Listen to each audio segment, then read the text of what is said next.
ইমাম সাহেবের ফরজ নামাজ শেষ, মোনাজাত কমপ্লিট, উনি লয় লয় করে বের হওয়া যাচ্ছে। তারপরে কি ভালোভাবে যায়, মেহরবানি করে পুরন জুতো থুয়ে নতুন জুতো নিয়ে যায়। যদি বলা যায় ভাই যান আপনি আমার জুতো ঠিক নিলেন, আমার মাথা ঠিক নেই, তো ওই দিকে মাথা ঠিক আছে, বার্মির জুতো 70 টাকা দাম, 50 গ্রাম ওজন, ওইটা নিয়ে গেছে 750 টাকা দাম। পাটার জুতো 3 পোয়া ওজন, সেইটা পার মধ্যে ঢুকেছি। তুই আনলি হলো 50 গ্রাম ওজন, সেইটা তো তার আগে ওরে। আজ তুই নিয়ে যাচ্ছিস মাটির সাথে হেসিয়ে যাচ্ছে 1.5 কেজি ওজন, তুমি তাল পাও না, তাই না? চোর দেখছে এরকম জুতো চোর কোনোদিন দেখি নাই, আছে না নাই? আবার জুতো চুরি হবে ওই দিন, সামনে আসতেছে 4ই জানুয়ারি, সেটা হলো আপনার শবে বরাত। যারা নামাজ পড়ে না ওরা শয়তানের নানা, যারা নামাজ পড়ে না ওরা শয়তানের নানা। এবার আসুক কবরে আল্লাহ মজা দেখাইবে, যারা বেনামাজি ওরা পাজি। এবার আসুক কবরে আল্লাহ মজা দেখাইবে। মানে যদি মারা যায় কবরের মধ্যে যাওয়ার সাথে সাথে বাদান 3টে প্রশ্ন করবে, মান রব্বুকা আমা দিনুকা আমা নাবিয়ুকা, বলো তোমার রবকে, তোমার ধর্ম কি, তোমার নেতাকে। ওই দিন যদি সোয়ালের জবাব সঠিকভাবে দিতে পারি কবর হবে জান্নাতের টুকরো, আর উত্তর যদি না দিতে পারি কবর হবে জাহান্নামের টুকরো। সরকার নাউজুবিল্লাহ। চালাক কারা? যারা নামাজ পড়ে না, এর হলো সবচেয়ে চালাক। চালাক ব্যক্তির অত ঠেকা পড়ে নাই যে পৌষ মাসে কনকনা শীতের মধ্যে ঠান্ডা পানিতে অজু দিয়ে নামাজ পড়তে যাবে, অত ঠেকা ওদের পরে রেখে। ওরা 7 দিন পরে একদিন পড়বে, সেটা হলো শুক্রবারে। 7 দিন নামাজ নাই, জুমার দিন টুপি মাথায় দিয়ে জুব্বা গায়ে দিয়ে মসজিদের আগের কাতারে যায়। 5 ওয়াক্তে নামাজ পড়ে, সে আগের কাতারে সিরিয়াল পায় না। ওর 7 দিন নাই নামাজ, শুক্রবার দিন জুব্বা গায়ে দিয়ে টুপি মাথায় দিয়ে মসজিদের আগের কাতারে বসে জোরে করে গলায় খ্যাক করে দেখায়, আমি কোলে আইসি। এরকম মুসলিম আছে না নাই? আবার দেখেন 7 দিন নামাজ নেই, আইসেই দাঁড়ানে সরকার এ কাতার সোজা কর, এই তুই কাতার সোজা করা কে রে ভাই, ভাই তুই কাতার সোজা করা কে রে? 5 ওয়াক্তে নামাজ পড়ে সেই কাতার সোজা করবে, তোর তো 5 ওয়াক্ত নামাজ নেই, তুই কাতার সোজা করাতে কি বুঝিস রে? ঠিক কিনা কম? তাদের নামাজ আবার 2 রাকাতের ভিতরে সীমাবদ্ধ। ইমাম সাহেবের ফরজ নামাজ শেষ, মোনাজাত কমপ্লিট, উনি লয় লয় করে বের হওয়া যাচ্ছে। তারপরে কি ভালোভাবে যায়, মেহরবানি করে পুরন জুতো থুয়ে নতুন জুতো নিয়ে যায়। যদি বলা যায় ভাই যান আপনি আমার জুতো ঠিক নিলেন, আমার মাথা ঠিক নেই, তো ওই দিকে মাথা ঠিক আছে, বার্মির জুতো 70 টাকা দাম, 50 গ্রাম ওজন, ওইটা নিয়ে গেছে 750 টাকা দাম। পাটার জুতো 3 পোয়া ওজন, সেইটা পার মধ্যে ঢুকেছি। তুই আনলি হলো 50 গ্রাম ওজন, সেইটা তো তার আগে ওরে। আজ তুই নিয়ে যাচ্ছিস মাটির সাথে হেসিয়ে যাচ্ছে 1.5 কেজি ওজন, তুমি তাল পাও না, তাই না? চোর দেখছে এরকম জুতো চোর কোনোদিন দেখি নাই, আছে না নাই? আবার জুতো চুরি হবে ওই দিন, সামনে আসতেছে 4ই জানুয়ারি, সেটা হলো আপনার শবে বরাত। ওই দিন জুতো চুরি করা হিরিক বাজবে।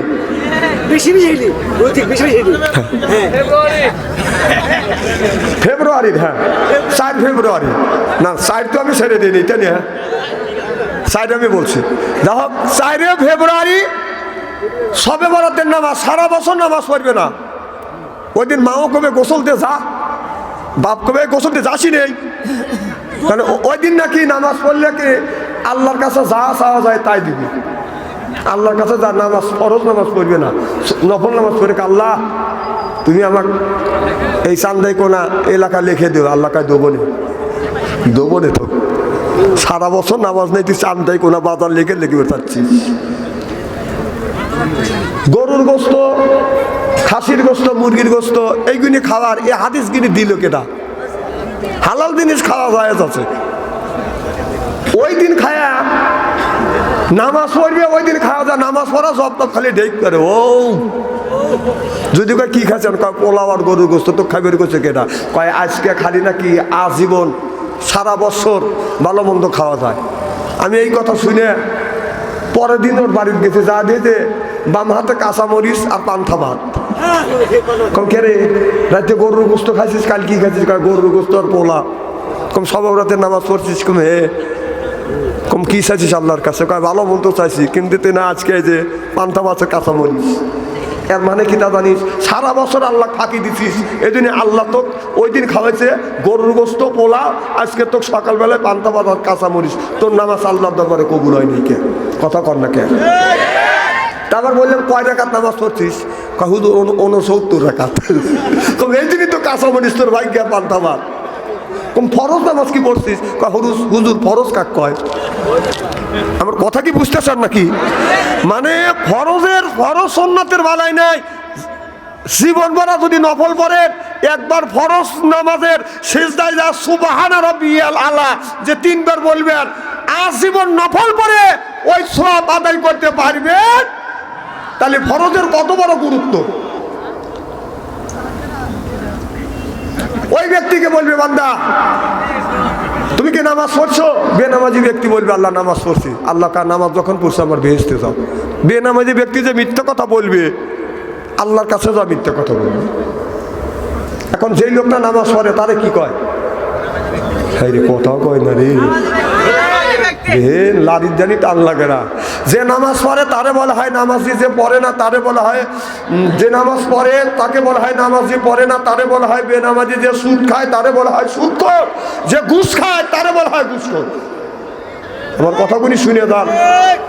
এখন সকালবেলা ফজর নামাজ পড়ে ইমাম সাহেবের সাথে নিয়ে বেনামাজির বাড়ি যদি ডাক দেওয়া যায়, বেনামাজি ভাই বাড়িতে আছেন, ও খুশি নেবে তার, ও নামাজ পড়বে না। বেনামাজি যদি আপনি বলেন সত্যি বক্সেন যে আপনি লাখ ফাটা দিবেন। না না, তুমি নামাজ পড়ো না, তোমাকে বেনামাজি বলবো না, কি বলবো? আমার কথা বোঝেন কি না বোঝেন আল্লাহ জানে। আমার এই কথার ওয়েট কতটুকু তা জানেন? এখানে তো উপলব্ধ করতেছেন না আপনারা, হাসি দিয়ে উড়ো দিচ্ছেন।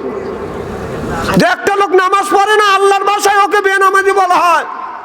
আর ওকে যদি বেনামাজি বলে ডাক দিলে ওই লোকটার কিলার পিঠে আসবে না। যেরকম ঠিক কিনা? না না, এরকম উল্টা পাল্টা কথা আর উল্টা পাল্টা কাজ করেন কেন আপনারা? নামাজ না পড়লে তাকে বেনামাজি বলবই, কত কর না কে? যে সুদ খায় তারে কি বলে? যেরকম আচ্ছা, ইমাম সাহেব নিয়ে সভাপতি নিয়ে সকালবেলা সুদখোরের বাড়িতে যদি ডাক দেওয়া যায়, সুদখোর ভাই বাড়িতে আছেন, ও খুশি না বেজার? আরে খালি ও বেজার না, ওর বই জাটা নিয়ে আসবে, আমার স্বামী সুদ খাক না গু খাকটা তোর কি?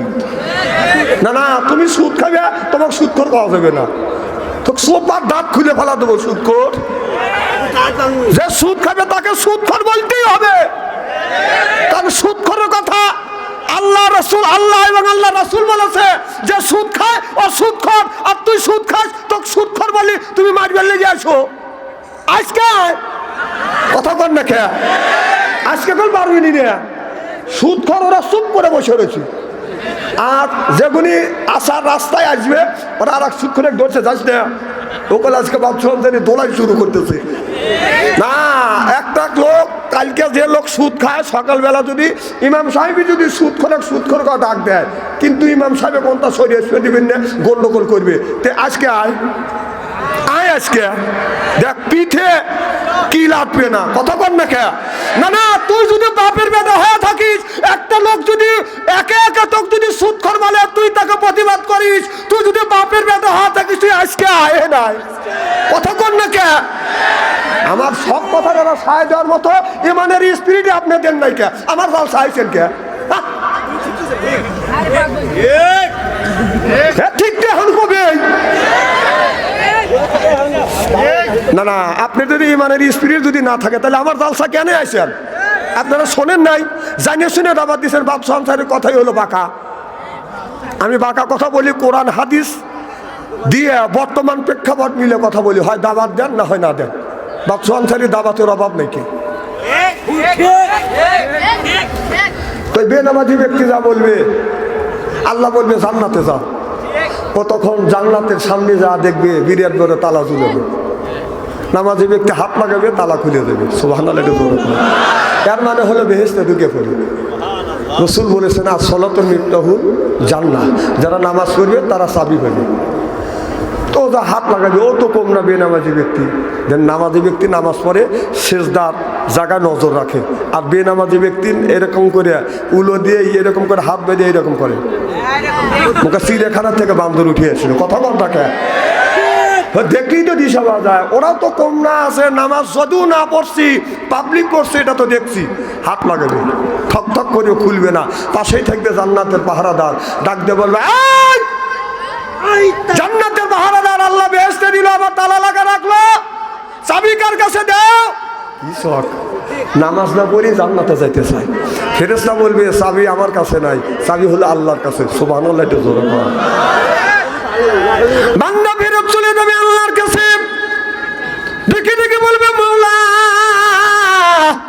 তুমি আমারে জান্নাতে দিলে, আবার তালা লাগা রাখলা, রাখলা তো রাখলা, চাবিটাও তোমার কাছে রেখে দিয়েছো। বুঝছি আল্লাহ, চাবি দেওয়ার কথা তোমার মনে নাই। কত বড় চালাক বিন আমাদের বুঝছি, আল্লাহ নাকি চাবি দেওয়ার কথা মনে নেই। না না, আপনারা খুব ভালো মানুষ। কিছু লোক একজন আর একজনে তাকাইতেছে, এ আমার কল বেনামাজি বলতেছে। আমি কি আপনাদের দেখছি নাকি? অন্যদিকে তাকালে আমি কিন্তু মাইন্ড করবো যে এই লোকটা নামাজ পড়ে না, আর যে আমার দিকে তাকা থাকবেন তাহলে আর কোনো নো মাইন্ড। আমার ভাইয়ের আমার দেখে বলবে মাওলা তুমি আমাকে জান্নাতে দিলে, আবার তালা লাগা রাখলা। আল্লাহ বলবে বান্দা তোমার কাছে কি আলেম ওলামা যাই নাই, বিধি প্রদর্শনকারী যাই নাই, তারা কি বলে নাই আসসালাতুল মিফতাহুল জান্নাহ? বলে আল্লাহ কি আছে ওইটা কর্ণপাত করি নাই। আল্লাহ বলে বান্দারে ওইটা যখন কর্ণপাত করো নাই, তোমার চাবি আমার গোডাউনে জমা নাই। তাহলে আপনারা বলুন নামাজের দরকার আছে না বাজান না? যারা নামাজ পড়ে না ওরা শয়তানের নানা, যারা নামাজ পড়ে না ওরা শয়তানের নানা। এবার আসুক কবরে আল্লাহ মজা দেখাইবে, যারা বেনামাজি ওরা পাজির পাজি। এবার আসুক কবরে আল্লাহ মজা দেখাইবে। মানে যদি মারা যায় কবরের মধ্যে যাওয়ার সাথে সাথে বাজান তিনটে প্রশ্ন করবে, মান রব্বুকা আমা দিনুকা আমা নাবিয়ুকা, বলো তোমার রবকে, তোমার ধর্ম কি, তোমার নেতাকে। ওই দিন যদি সোয়ালের জবাব সঠিকভাবে দিতে পারি কবর হবে জান্নাতের টুকরো, আর উত্তর যদি না দিতে পারি কবর হবে জাহান্নামের টুকরো। সরকার নাউজুবিল্লাহ। তাহলে বলুন নামাজের দরকার আছে না নাই? আমার ভাইয়ের আমার যদি মনে করেন নামাজ পড়ে কি লাভ, আল্লাহ বলতে কেউ নাই, there is no God, nothing is nothing, আল্লাহ বলতে কিছুই নাই।